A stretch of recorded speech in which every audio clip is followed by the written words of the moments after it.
जय श्री राम दोस्तों। एक ऐसा अद्भुत चमत्कार जो एक बार हुआ। जय श्री राम। आप सब आज के इस ब्लॉग में आप सभी का स्वागत है दोस्तों। आज का ब्लॉग बिना स्किप किए आखिर तक देखिए, बहुत ही स्पेशल और अद्भुत ब्लॉग है।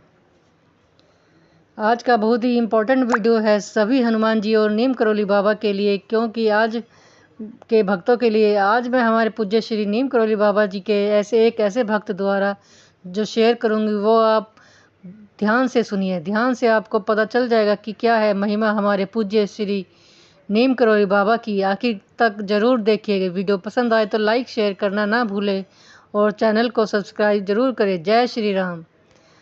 ताकि आगे तक वीडियो आप तक पहुंच सके और इसी तरह जुड़े रहिए हमारे चैनल से।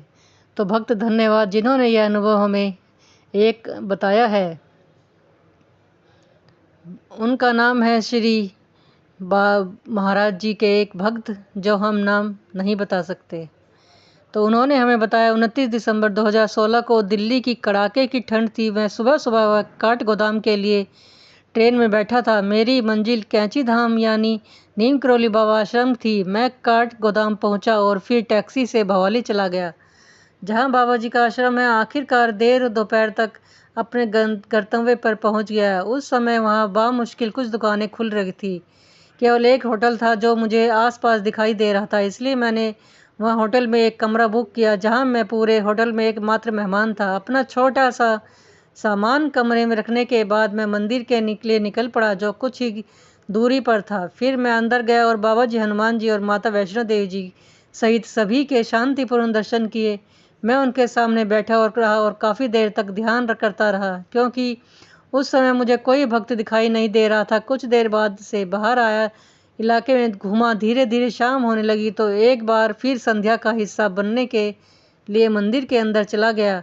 अद्भुत दर्शन और प्रसाद पाने का मुख्य कारण और जब बाबा जी की तस्वीरें खरीदने के लिए बाहर निकलने का समय निकला, इसलिए मुझे मंदिर में बाहर जाना पड़ा। और शाम लगभग 7 बजे थे और बाहर सब कुछ सुनसान दिख रहा था, क्योंकि दुकानदार दिन भर कारोबार करते हैं। रात में बंद करने के लिए तैयार में रात में खाने के लिए उपलब्ध भोजन पूछने के लिए पास के लिए ढाबे पर गया। उन्होंने मुझे सुझाव दिया कि आसपास जो कुछ भी था वो वे जल्द ही बंद हो जाएंगे, क्योंकि हमें इतनी जल्दी रात को खाना खाने की आदत नहीं थी।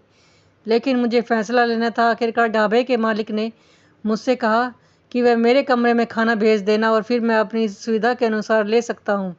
फिर मैं रात के खाने का बिल चुकाने के बाद होटल में गया तो अंदर चला गया, क्योंकि वह दिसंबर का महीना था, इसलिए भोजन का अधिक देर नहीं रख सकता था। क्योंकि ठंड काफ़ी थी, इसलिए मैंने कुछ देर बाद अपना खाना ख़त्म किया।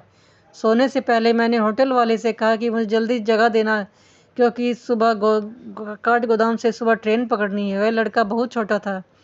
मैंने सोने की कोशिश की, लेकिन इतनी जल्दी बिस्तर पर जाने की आदत नहीं थी और बाद में मुझे बेचैनी महसूस होने लगी। मेरे पेट में बहुत परेशानी हो रही थी। मुझे टॉयलेट जाना पड़ा और अब मुझे दस्त हो गए और मैं पूरी तरह थक गया था। दवा भी ली, लेकिन गिनती भी नहीं कर सकता कितनी बार मैं गया था बाथरूम में। हर तरह से बिस्तर पर पड़ा था।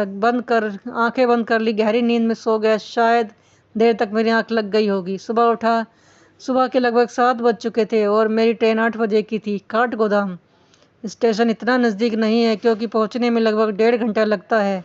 मैं जल्दी तैयार हुआ और दौड़कर रिसेप्शन पर, जहां तहां लड़का सो रहा था, वहां उसे जगाया। उससे पूछा कि उसने मुझे क्यों नहीं जगाया, लेकिन वह बात कोई मतलब नहीं। उसने होटल के मेन गेट का ताला खोल दिया। मैं बाहर सड़क पर चला गया और मुझे वाहन का नामो निशान दिख नहीं रहा था। मैंने सोचा कि अब पकड़ने के लिए कोई मौका नहीं है। इसी बीच मैंने देखा कि एक गाड़ी दूर दिखाई दे रही थी, लेकिन पास आने पर पता चला कि वह नगर निगम का कूड़ा गाड़ी थी। इस बीच 15 मिनट और गुजर गए।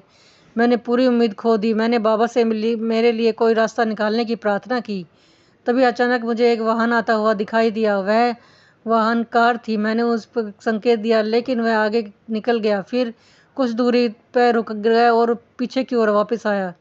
उसने ड्राइवर की सीट पर एक सज्जन अकेले बैठे थे। उसने मुझसे और वहाँ वाहनों से मैंने की संख्या अधिक है। वह सहमत हो गया और मुझे कार के अंदर बैठाने के लिए कहा। मैंने उन्हें अपना परिचय दिया और पूरी कहानी सुनाई। जब उन्होंने मेरी ट्रेन का समय पता चला वह थोड़े भी आशावादी नहीं थे, लेकिन उन्होंने मुझसे कहा कि वह मुझे काठगोदाम छोड़ देंगे। समय इतनी तेज़ी से भाग रहा था कि मुझे ट्रेन पकड़ने की उम्मीद ही नहीं थी। मुझे लगा कि मेरी ट्रेन छूट जाएगी, क्योंकि समय बहुत कम था। अचानक जब हम रेलवे स्टेशन के बाहर पहुंचे, तभी ट्रेन का प्रस्थान होने का समय हो गया था। मैंने गाड़ी से उतरकर तुरंत उन्हें धन्यवाद दिया और वास्तव में असमंजस में पड़ गया कि क्या उसे किराए के रूप में पैसे दूं या नहीं दूं। उन्होंने मुझसे कहा कि तेज़ी से दौड़ो और ट्रेन पकड़ो। उन्हें कुछ नहीं चाहिए था, लेकिन इस बीच मैंने उनका मोबाइल नंबर लिया और मैंने बस धन्यवाद किया और जितनी तेज़ी से भाग सकता था भागा। ट्रेन चल पड़ी और मैं प्लेटफॉर्म से ट्रेन के अंदर दाखिल हो गया। मुझे अभी भी पता नहीं कि मैं कैसे पहुंचा, और उन सज्जन ने कुछ ही मिनटों में 40 किलोमीटर की दूरी तय कर दी, और वह भी कैसे। पहाड़ी पर सुरक्षित ड्राइविंग के साथ। वह चमत्कार है, और यह वह नीम करोली बाबा अद्भुत लीला। जय श्री राम। दोस्तों, कैसी लगी यह घटना आपको? मुझसे ये रहा नहीं गया। मैंने सोचा आप लोगों क्यों ना इन भक्त को अनुभव बताऊं, शेयर करूं। बहुत महिमा, धाम की महिमा बहुत महिमा है। हमारे पूज्य श्री नीम करोली बाबा की अद्भुत लीला है, जो अपने भक्त को संकट में नहीं देख सकते। अब आपने देखा ना, मैंने कुछ ही दिनों पहले भक्त का अनुभव शेयर किया था, जिन्होंने मुझे वानर के दर्शन दिए। तो कैसी लगी आपको वीडियो? प्लीज़ हमारे चैनल को लाइक, शेयर और सब्सक्राइब कीजिए। जय श्री नीम करोली बाबा।